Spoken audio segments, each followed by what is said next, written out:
Assalamualaikum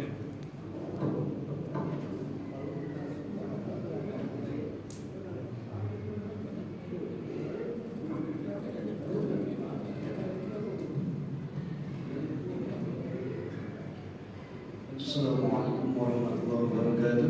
Waalaikumsalam. Bismillahirrahmanirrahim. Allahumma shalli ala sayyidina Muhammad ya Allah wa ala alihi wasallam wa ala rabbi shrah li sadri wa yassir li amri wa hlul 'uqdatam min lisani yafqahu qawli. Amma ba'd. Puji dan syukur kita panjatkan kehadirat ilahi Rabbi Allah Subhanahu wa taala yang masih memberikan kemampuan kepada kita untuk melaksanakan ibadah salat maghrib berjamaah, dan insyaallah akan dilanjutkan dengan kajian fikih salat berjamaah.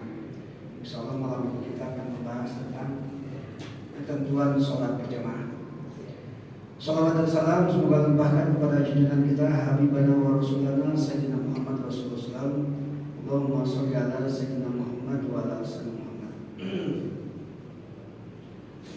Hadirin kaum muslimin rahimahullah, insyaallah malam ini karena 2 minggu kemarin kita membahas tentang syarat menjadi imam dan syarat menjadi makmum, maka malam ini kita akan membahas syarat dalam sholat berjamaah. Jadi kita cek semua apakah sholat berjamaah kita selama ini sah apa tidak ya. Tapi sebelum kita membahas itu, marilah kita hadiahkan Al-Fatihah untuk pengarang kitab ini. Bismillahirrahmanirrahim. Semua ditasdid fi syarah salam taufiq ila mahabbatina ala tahqiqil alim al-fadil al-wara ala kamil Syekh Muhammad Nawawi nafa'allahu bi adim al-Fatihah. A'udzu billahi minasyaitonir rajim. Alhamdulillahirrahmanirrahim. Maliki yaumiddin. Iyyaka na'budu wa iyyaka nasta'in. Ihdinas siratal mustaqim. Shiratal ladzina an'amta 'alaihim ghairil maghdubi 'alaihim waladdallin.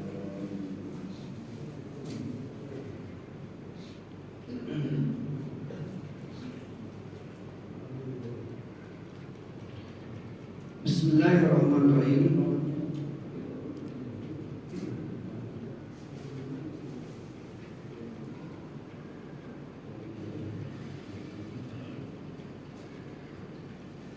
Paslun, ini pasal yajibu ala kulli man sholla muqtadiyan bi jum'atin aw ghaiha.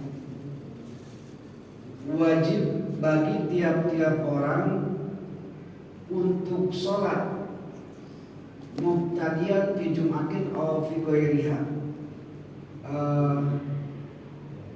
mengikuti kepada imam baik dalam sholat Jumat atau selainnya sholat Jumat. Jadi ini wajib mengikuti apapun yang dikerjakan oleh imam, ikuti, itu aja. Bahasa umumnya gitu ya, apapun yang terjadi imam melakukan apapun ikuti. Yang pertama, alla yataqaddama ala imamihi, jangan mendahului makmum ya, ala imamihi, kepada imamnya. Mendahului gimana? Al-makmum al-qaim awil qa'id, baik dari segi berdiri atau dari segi duduk. Dulu udah saya sampaikan ketentuan imam dan makmum paling dekat ketika posisi berdiri, maka tumit imam itu harus lebih depan daripada tumit makmum. Walaupun misalnya makmumnya kakinya ukuran 45, imamnya kakinya misalnya ukuran 36, kakinya lebar, tapi imamnya segini, tapi yang penting tumitnya yang maju gitu. Itu yang pertama. Jadi kalau makmum tumitnya maju, berarti tidak sah sholat berjamaahnya. Ataupun dalam keadaan duduk.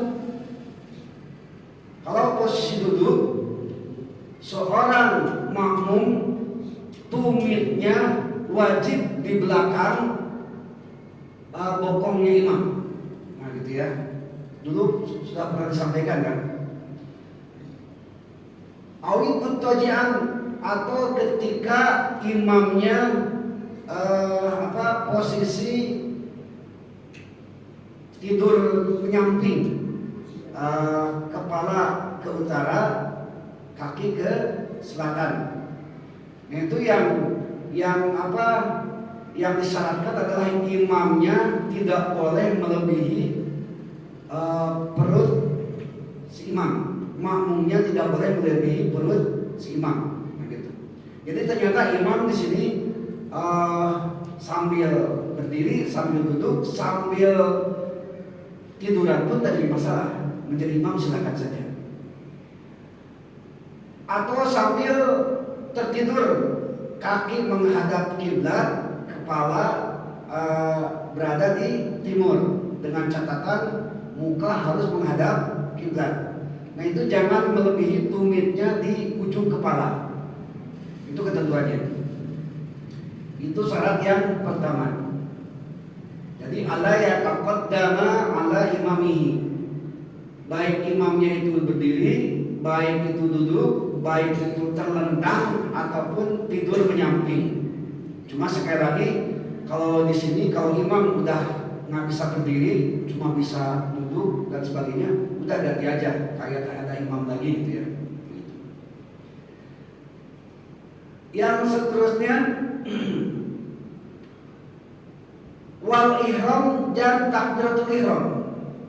Jangan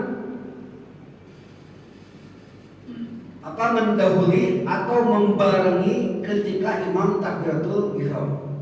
Ingat, takbiratul ihram itu kalimatnya cuma dua, yaitu kalimat Allahu dan Akbaru.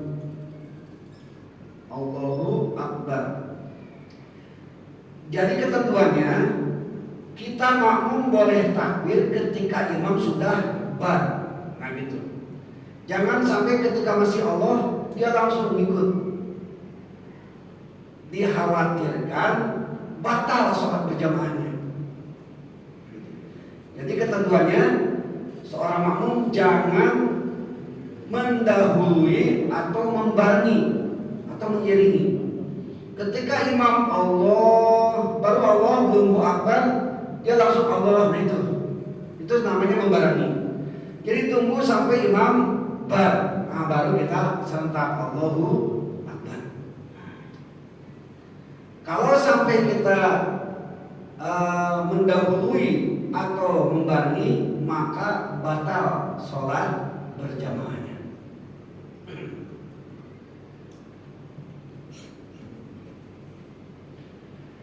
Yang selanjutnya,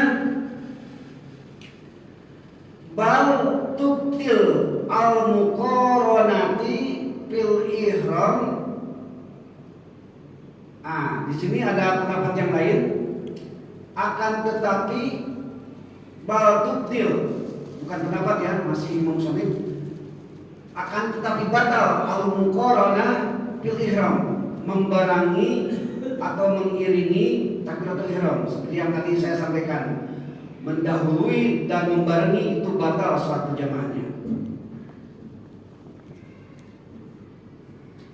Wa tukrahu fi ghairihi, dan dimakruhkan selain takbiratul ihram. Pertama, minas salam wal af'al. Jadi makruh selain mendahului atau mengiringi takbiratul ihram. Nah, selain itu makruh. Istilah makruh di sini adalah tidak mendapatkan 27 derajat sholat berjamaah. Cuma 1 derajat aja. Jadi ketika takbirnya atau ketika rukunya atau ketika sujudnya masing-masing cuma 1, nggak dapat 27 derajat. Begitu pengertiannya. Kita ulang lagi, mendahului dan membarengi takbiratul ihram imam itu batal sholat berjamaahnya. Akan tetapi makruh selain itu, terutama salam dan rukun fi'liyah, gitu ya. Contoh salam, misalnya imam assalamualaikum, kalau mendahului tetap batal sholat berjamaahnya. Tapi kalau membarengi tak jadi masalah, makruh katanya. Tapi makruhnya dia salam kemarin rukun sholat berapa Pak? Ke-16 ya. Dia salam membarengi imam, dia itu tidak mendapatkan pahala 27 derajat. Nah itu resikonya. Kalau membarengi imam, tapi sholat berjamaahnya sah. Itu untuk salam. Atau di sini rukun pilihan, rukun yang pergerakan badan, ya. Di antara pergerakan badan pertama apa? Misalnya berdiri, ruku, sujud, duduk di antara dua sujud. Kalau mendahului imam dan bareng mengiringinya, nah ini karena mukorona ya, mukorona itu artinya mengiringi, itu juga makruh, tidak dapat derajat 27. Makanya mohon maaf nih Pak Imam ya, kalau bisa isyarat takbirnya ketika kita sudah sempurna ruku, contoh Allah. Nah, jadi ketika mau ruku jangan ketika Allah, nah itu soalnya takut diiringi atau dibarengi oleh makmum. Contoh ya, misalnya kita ruku, Allahu Akbar, Sami Allah. Jadi jaga-jaga khawatir makmum itu mengimbangi atau mengiringi imam. Itu aja. Kalau di sujud gampang. Kalau di sujud gampang ya, nggak kelihatan. Orang kan nggak lihat. Lagi ini Allah gitu. Sebab ini hanya apa? Hanya antisipasi kalau makmum mengiringi. Karena kalau makmum mengiringi imam dalam gerakan itu hukumnya makruh. Resikonya tidak mendapatkan 27 derajat pahala berjamaah. Dianggapnya udah aja sendiri, itu maksudnya. Tapi itu tidak mutlak juga Pak Imam, terserah mau apa, mau dari awal gerakan atau akhir gerakan silahkan saja. Cuma itu antisipasi, siapa tahu ada makmum yang melihat gerakan Pak Imam bareng gitu maksudnya. Kalau bareng resikonya yaitu makruh.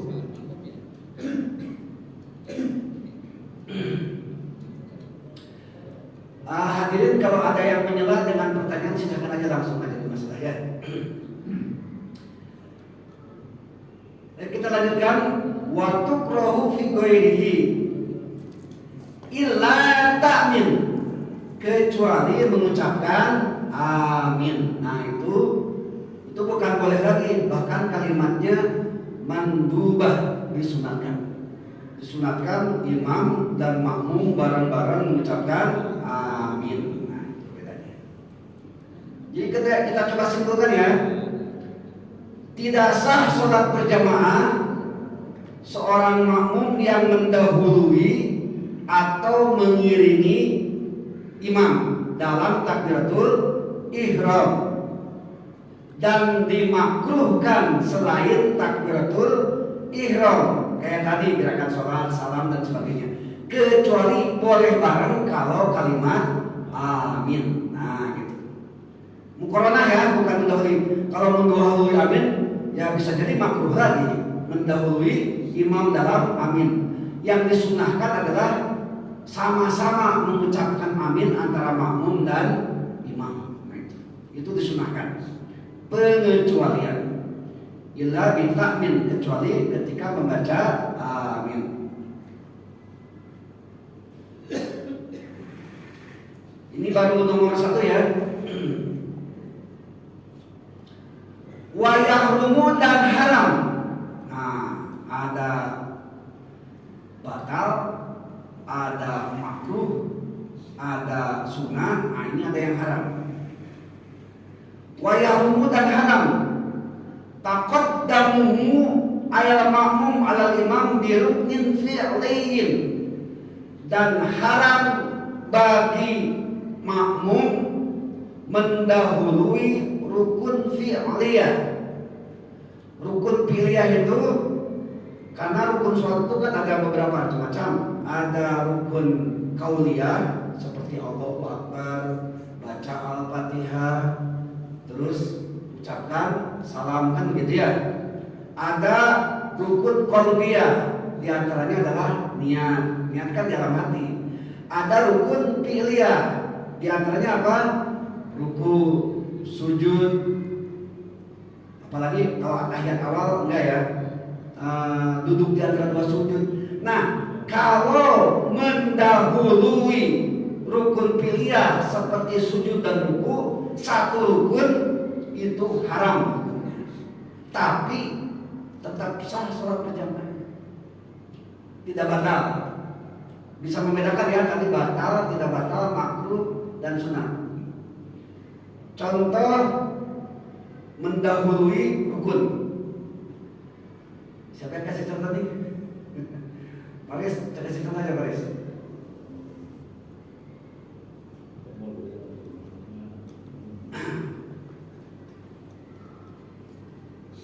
Misalnya saya masih berdiri, coba langsung ruku. Nah, terus saya ruku. Nah itu, ini maksudnya mendahului imam. Duduk aja di situ. Nanti praktek lagi. Bukan membaringi. Kalau membaringi tadi makruh kan. Kalau ini jelas haram. Haram itu lebih daripada makruh. Berarti ya wallahu nilainya kayak gimana ya? Yang makruh saja 27 derajat tidak dapat, nah apalagi yang haram itu maksudnya. Di sini tidak dijelaskan yang haram itu dapat atau tidak. Yang secara logika yang makruh saja tidak dapat 27 derajat, apalagi yang haram. Wa tabtulu, dan batal sholatnya biruknaini, karena dua rukun.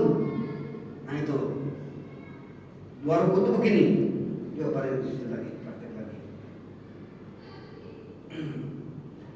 Dua rukun, saya masih berdiri, silakan ruku dan i'tidal. Nah begini ya Pak ya. Nah itu dua rukun kan. Dia melewati ruku dan i'tidal, bukan melewati, mendahului. Nah gitu kan. Itu haram. Sini dulu. Jadi seolah-olah seperti yang imam yang makmum. Ya, tukeran. Berarti seolah makmum jadi imam. Jadi nanti ada yang kedua, mengakhirkan. Ada juga nanti. Ini mendahului dulu ya. Begitu. Jadi itu haram ya untuk yang dua rukun. Tapi kalau untuk batal. Jadi sholat berjamaahnya tak sah. Nggak tahu lah statusnya kayak gimana, Allah. Batal aja intinya. Nah selanjutnya wakaza atakhuru, demikian juga mengakhirkan. Nah, mengakhirkan begini, mengakhirkan satu rukun. Nanti ketika rukun jangan dulu ya. Allahu Akbar. Allah. Nah ini mengakhirkan satu rukun. Bisa dipahami, bisa digambarkan ya Pak ya. Jadi rukunnya itu diakhirkan gitu kan. Rukun pilih ya, bukan bacaan nanti beda lagi. Nah itu tadi wakada atakhiri. Ustaz, boleh disela? Boleh silakan. Kemarin kan Ustaz bilang waktu untuk rukun sholat, itu kan takbiratul ihram itu kalau kita masbuk, udah? Ya. Kalau masbuk ya. Masbuk kita kan baca Fatihah tuh termasuk rukun. Jadi kalau tidak selesai kata Ustaz tadi enggak sah sholatnya. Saya bilang kalau takwib, kalau dia posisi sudah lama dengan imam, bukan masbuk. Kalau masbuk lain. Masbuk itu qiraatul imam wa qiraatul makmum. Bacaan imam, bacaan makmum. Bacaan Al-Fatihah imam, bacaan Al-Fatihah makmum. Jadi ketika imam kedapatan ruku, langsung takbir masbuk, langsung ruku, dapat 1 rakaat. Kenapa? Al-Fatihahnya ditanggung oleh imam. Tapi kalau yang bukan masbuk, dia misalnya posisi sholat berjamaah gabung dan dia punya waktu untuk bacaan Al-Fatihah dari Bismillah sampai waladhdallin. Berapa detik kemarin? 27 detik ya. 20 detik dia udah punya kesempatan Al-Fatihah tapi nggak keburu. Nah itu baru lanjut Al-Fatihahnya walaupun dia tertinggal, itu maksudnya. Itu yang bagi muwakib yang dia punya kesempatan baca Al-Fatihah ketika imam lagi sholat. Kalau masuk kan lain, memang betul-betul ketika dia masuk tak sempat lagi baca Al-Fatihah, atau misalnya baru Bismillah imam keburu ruku, nah itu masuk namanya. Tapi orang yang punya kesempatan Al-Fatihah penuh sempurna, dia ketinggalan, lanjut Al-Fatihahnya walaupun imam sudah ruku dan i'tidal. Nah nanti ada lanjutannya dibahas ya. Jadi wakada takhuru anhu bihima, demikian juga mengakhirkannya. Yang selanjutnya wa ta'khiru bi aktsari min salasatin arka'a. Ulangi. Wakada takhuru anhu bihima li ghairi udrin. Nah ini yang jadi jawabannya, kecuali uzur. Ujurnya kenapa? Pertama, karena al-jahil, bodoh. Idiot maksudnya, nggak ngerti sholat, itu silakan. Nah gitu ya. Tapi kalau bodohnya nggak mau mengkaji ilmu, nah itu jelas tidak memenuhi kriteria. Udah jelas-jelas misalnya di banyak kajian-kajian tentang ilmu sholat, ilmu berjamaah, dia salah sholatnya, nanti di pengadilan Qadir Al-Jalil di akhirat, ya Allah kami tidak tahu, padahal di daerahnya ada kajian, ada majelis ilmu dan sebagainya, tapi dia tak mau. Nah itu yang jadi masalah.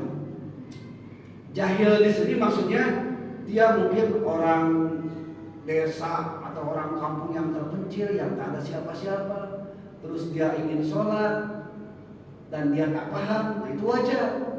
Tapi kalau udah di komunitas yang besar, ada kajian, ada majelis ilmu, dia tak mau, itu bukan jadi alasan. Alasannya malas aja, nggak mau ikutin majelis ilmu, itu aja. Ya. Yang pertama karena jahil, yang kedua karena nisyan, lupa juga nggak jadi masalah Pak. Misalnya, silakan jadi imam, saya jadi makmum, langsung meruku, terus normal aja, terus tidak. Nah ini saya lupa karena ngelamun gitu ya. Nah itu tidak masalah karena itu betul. Kalau lupa. Cuma kebangetan kalau lupa dalam sholatnya gimana ingat sama Allah, sama hitungan sholat sendiri nggak bisa gitu ya. Nah itu, tutup dulu masih ada.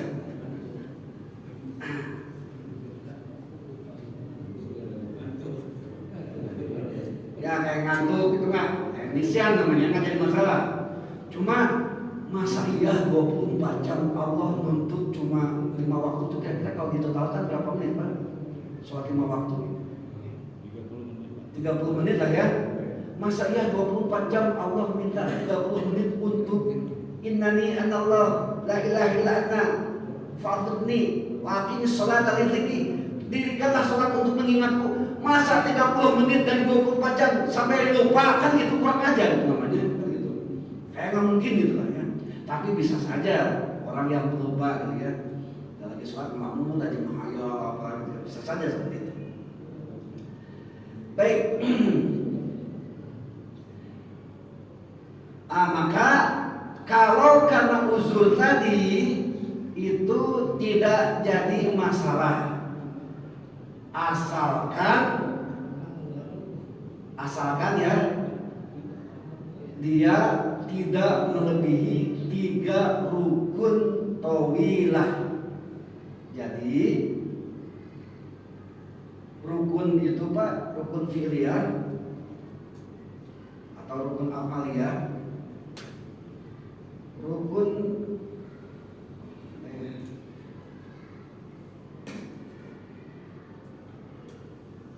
atau arkanul amaliyah itu terbagi dua. Ada yang filia qasirah, ada yang tawilah. Ada yang qasirah, ada yang tawilah. Qasirah itu cuma dua, i'tidal dan duduk di antara dua sujud. Kalau tawilah itu ada tiga. Pertama ruku, yang kedua sujud yang pertama, yang ketiga sujud yang kedua. Bisa dipahami ya Pak ya? Nah, jadi pertanyaan tadi, bagaimana baca Al-Fatihah ketika dia muakib sempat baca Al-Fatihah tapi imam keburu ruku misalnya. Contoh nih.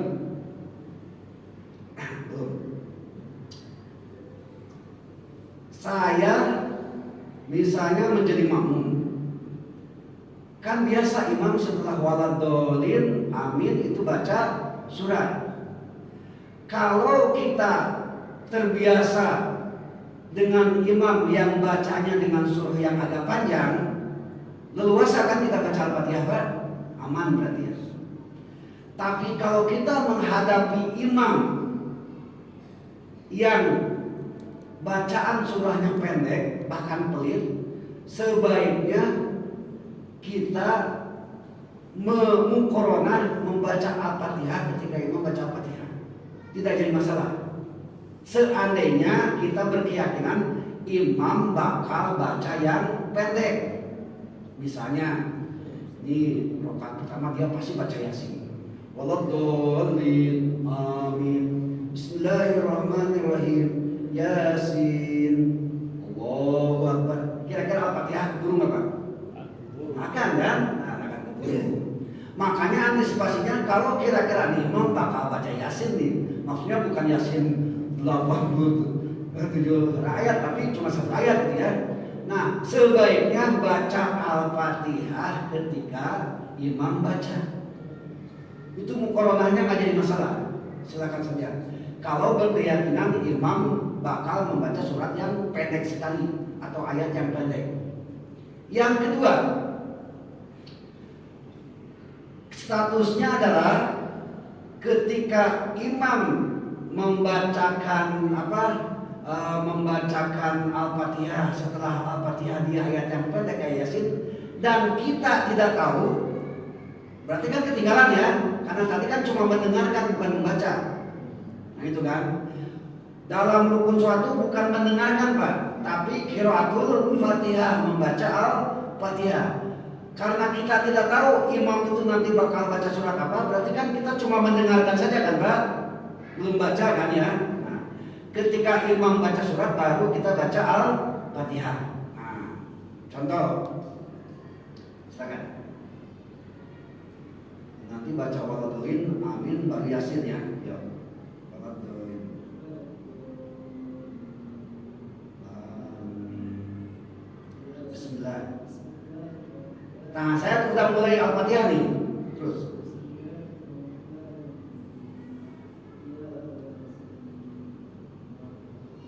Nah, tunggu. Ketika ruku, kita misalnya baru sampai Bismillahirrahmanirrahim ya. Jangan ikut ruku, lanjutkan Ar-Rahman Ar-Rahim Malik Yaumiddin. Batasannya apa? 3 rukun af'aliyah tawilah. Apa saja Pak tawilah tadi? Ruku, sujud pertama, sujud kedua. Nah itu batasan sampai sujud kedua. Yuk, Yasin ulangi lagi. Waladhdallin.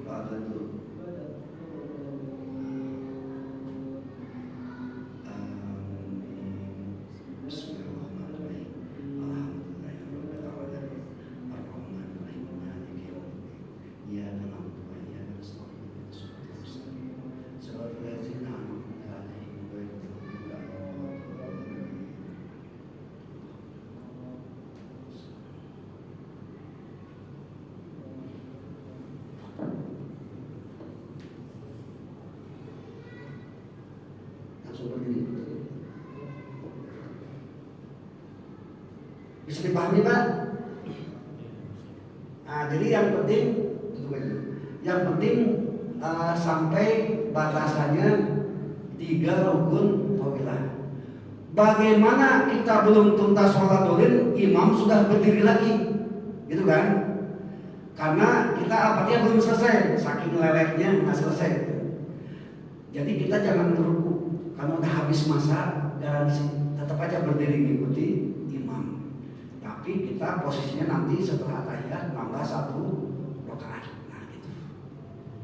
Jadi kayak kejar target Ustaz ya, kalau masih bisa diusahakan. Ya kalau bisa ketika Allah waladolin silahkan ruku sujud jangan lama-lama di qadri qiraati subhanallah, ukuran ucapan subhanallah. Jadi ruku subhanallah, itidal sami Allah, terus sujud subhanallah, terus sujud dan sujud Rabbi firli, terus sujud lagi subhanallah, itu aja. Tapi jangan mutawaliyatun, jangan continue, harus kayak robot Pak.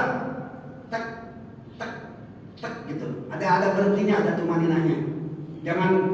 Jangan begini, saking ngebutnya. Nah, itu mutawaliyatun, itu berkelanjutan, tidak boleh. Karena tidak memenuhi rukun, salah satunya tumaninah. Itu baru nomor berapa ya? Baru nomor 1 ya. Ya silakan. Memang dikhawatirkan kalau kamu berarti kamu menjadi Serentak ya. kacau gitu. Ya makanya ada mufakat antara makmum dan imam. Harus ada deal-dealan. Itulah wajib di sebuah masjid ada yang namanya imam masjid, wajib itu. Imam masjid itu udah familiar bahwa misalnya setiap Jumat subuh ada apa? Ada Surat ini surat as-sajdah, akhirnya kita sujud tilawah. Ketika imam sujud tilawah, kita nggak mau sujud tilawah, batal sholat berjamaahnya. Karena apapun yang terjadi ikuti aja imam, itu aja. Karena kan memang yajibu ala kulli man shalla muqtadiyan Jumatin aw ghairiha. Ketika sholat berjamaah Jumat atau selainnya itu memang wajib mau tidak mau. Kenapa ada Jumatnya? Karena Jumat nanti berbeda Pak. Jumat itu kan berjamaahnya wajib kan. Kalau sholat berjamaah yang lain itu hukumnya fardu kifayah gitu kan. Nah makanya perbedaannya kalau sholat Jumat Bapak sebagai imam dan makmum wajib memakai dalam niat makmuman atau imaman. Kalau tidak sah sholatnya. Karena wajib gitu. Kalau sholat biasa nggak pakai makmuman imaman tidak masalah. Allah sampai segitu ya cukup jadi masalah. Tapi kalau di Jumat itu harus pakai makmuman atau imaman. Wajib di hati, wajib ada melekat. Kalau nggak melekat tak sah sholat berjamaahnya. Makanya di sini ada Jumat dan selain Jumat, karena Jumat itu berjamaahnya wajib. Nah, gitu ya. Ustaz, boleh saya salah? Silakan. Itu Ustaz lapas dengan niat itu apakah kalau kita tidak lapas itu sholatnya tidak sah atau gimana? Saya selalu kalau mau sholat dari rumah udah saya niatkan mau subuh berjamaah gitu. Ya, niat itu kostu muktarinan dipilih. Ya. Diawali bermaksud atau berniat sesuatu diawali dari pertama rukun sholat. Gitu ya. Ulang lagi. Kostu sayin ya, bermaksud sesuatu diiringi dengan apa? Dengan pekerjaannya. Jadi niat dan pekerjaan pertama itu bareng. Apa pekerjaan pertama? Aqwalun wa af'alun muftatahatun bi takbir. Salat itu pertama diawali dengan takbir. Berarti Allahu Akbar, niat di dalam hati, itu maksudnya. Dari rumah sudah niat, itu bukan kostus sayin muktahina, itu mukadumi namanya, niat mendahului daripada pekerjaan, sedangkan harus mukorinan, wajib mukorinan, diiringi, dibarengi gitu.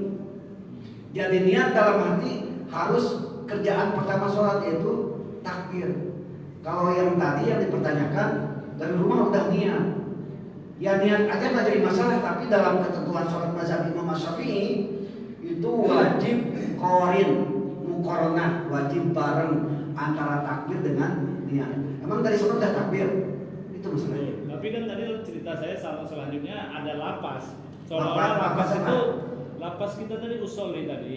Kan di hati, bukan diucapkan. Di hati. Ya, Selalu kan kita alami kenyataan di lapangan. nggak boleh diucapkan, jadi batal nanti. Usoli itu kan selalu dengar. Itu sebelum sholat, sebelum takbir itu sunat.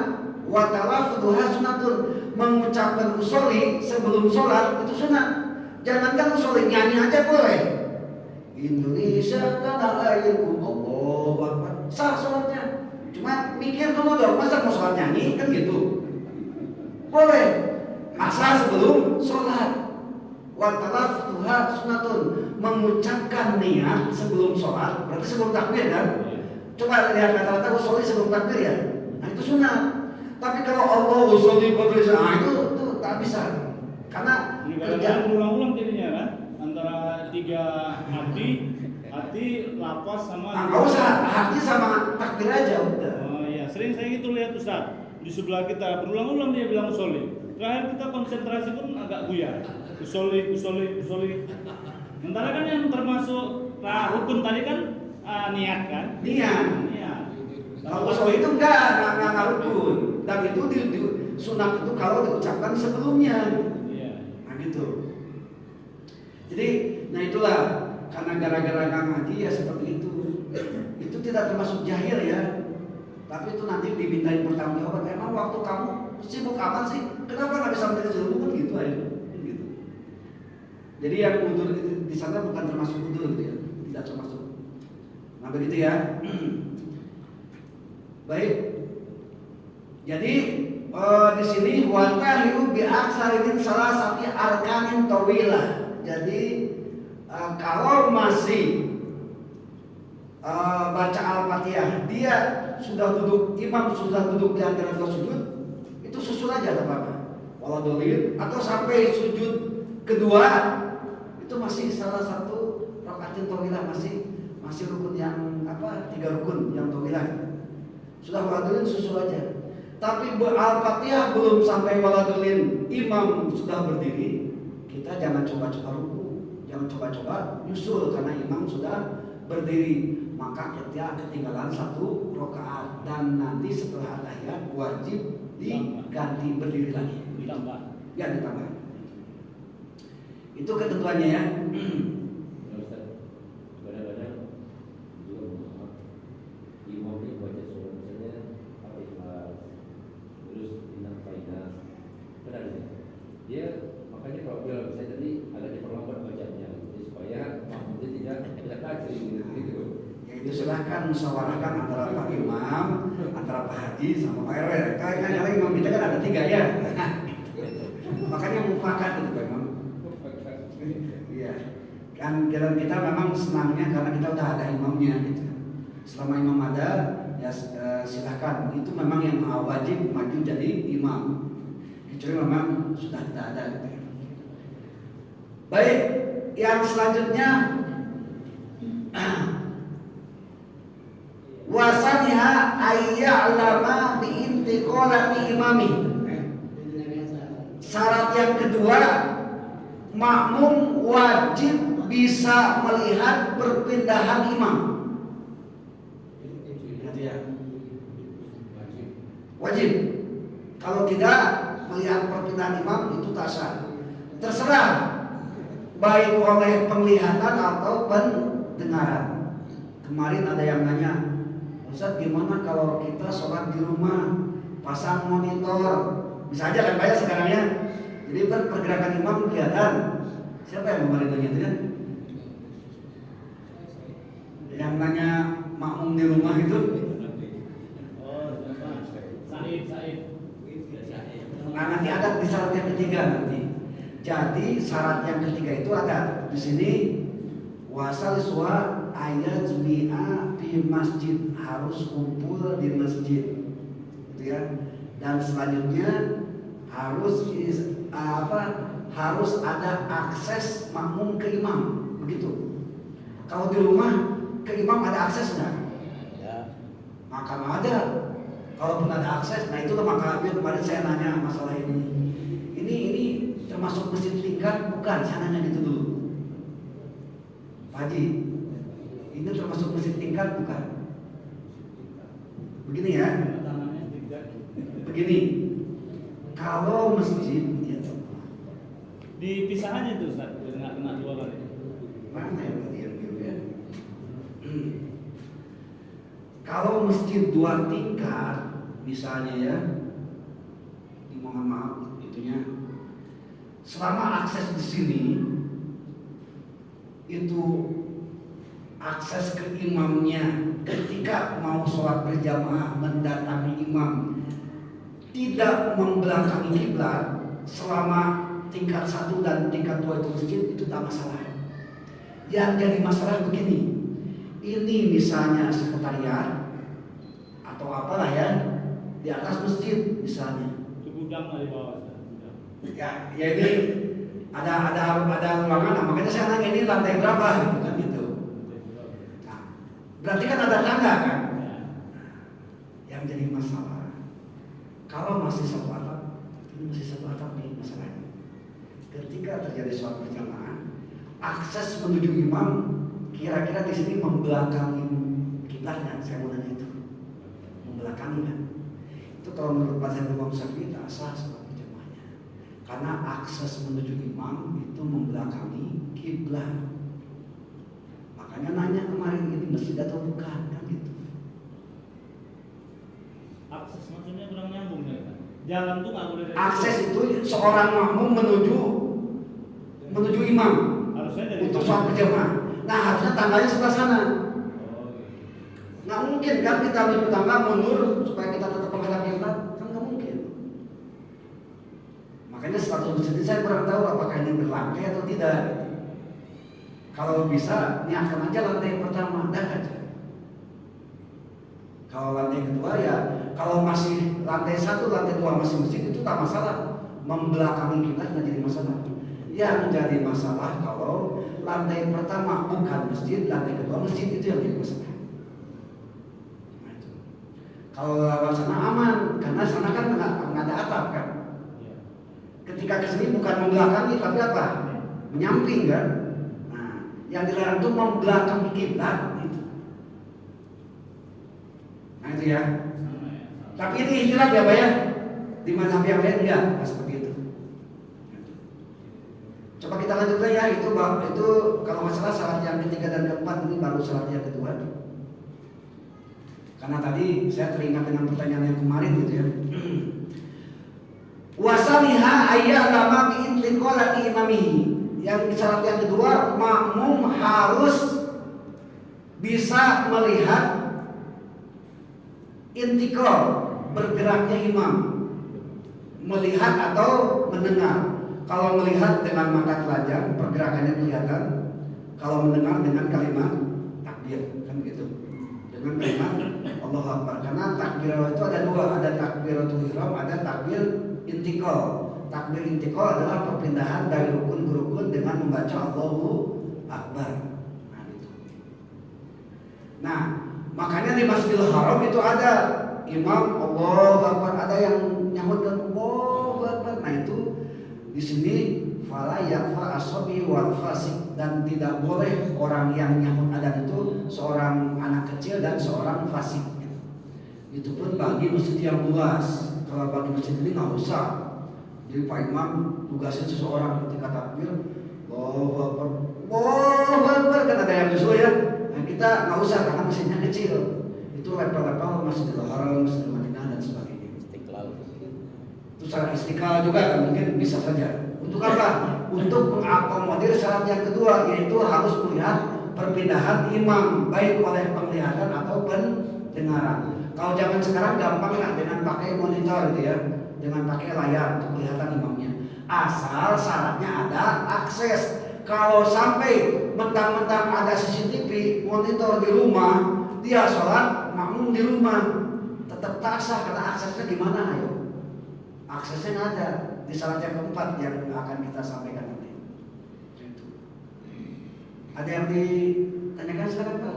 Kita lanjut atau waktunya berapa menit lagi Pak? 1 menit. Oh. Jadi yang tadi yang masalah masuk syarat berapa ya? pesawat tidak masuk sini, akan juga tidak diperkirakan jadi misalnya juga kalau Jadi gini, Yang kedua. di Jawa sana ada kebiasaan masjid itu 2 lantai. Lantai pertama masjid, lantai kedua masjid. Ini tak ada masalah. Mau belakang pun tak jadi masalah karena sama-sama masjid, lantai 1 dan lantai 2. Yang menjadi masalah, lantai pertama biasanya gudang, sekretariat atau yayasan kan gitu. Lantai kedua itu biasanya masjid. Nah, itu yang harus hati-hati gitu maksudnya. Mau dalam masjid yang kayak gini yang harus hati-hati. Karena pasti ada akses tangga. Ketika makmum ingin masuk masjid mengakses imam karena kita sholat berjamaah, diusahakan ketika berjalan jangan membelakangi kiblat itu. Kalau menyamping itu nggak jadi masalah. Nah, macam ini kan itu masuk menyamping kan, nggak jadi masalah. Yang dilarang itu membelakangi kiblat. Nah, saya kurang tahu status masjid itu gimana gitu. Apakah semuanya masjid atau tidak? Kalau semuanya masjid, dah selesai urusan, nggak jadi masalah. Itu Pak Imam. ya jelas kalau kita daerah sini itulah sebagai catatan saja karena masa waktu jemaahnya ramai kita terkait ini itu aja wajah-wajah masuk kita ya kita seperti itu aja jadi mau dibilang jemaahnya di yang Kalau misalnya kalau Pak Imam di sana tahiyatul masjid, kira-kira sah atau tidak? Kalau di luar pintu sana, sholat tahiyatul masjid. artinya di kita jadi ini Nah itulah makanya Pak Imam banyak jadi bingung apalagi saya. kita tadi jelas-jelas itu cadangan persiapan itu aja itu aja yang Tapi menurut saya Ustadznya yang memastikan karena Ustadz kan udah ada orang sini juga. Gimana menurut Ustadz, pendapat Ustadz? Nah itu aja.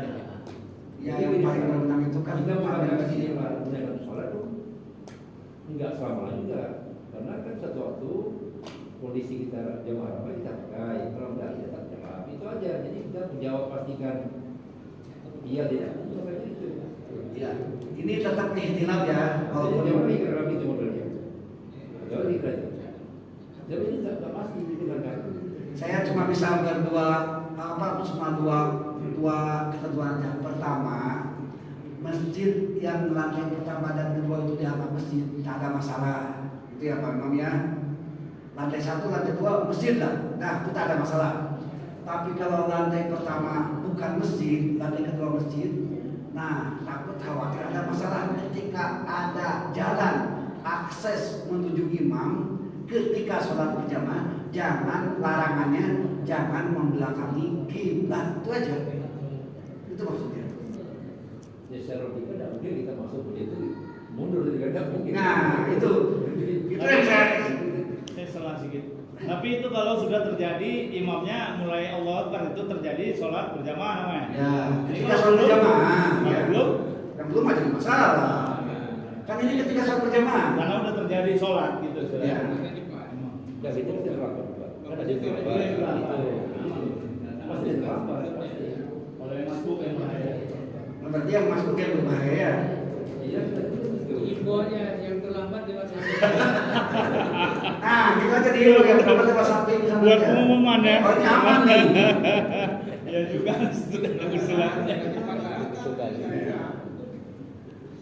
Ya itu terserah kebijakan takmir saja, kami hanya menyampaikan saja Pak Imam ya. jadi singkat yang terlambat boleh lewat sini yang terlambat ke sana aja Ya, itu jadinya apa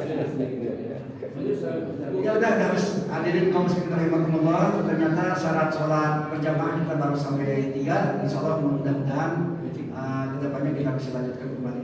Itu saja mungkin yang bisa saya sampaikan. Usikum wa nafsi bittaqwallah wa taufiq ila Assalamualaikum warahmatullahi wabarakatuh. Waalaikumsalam warahmatullahi wabarakatuh.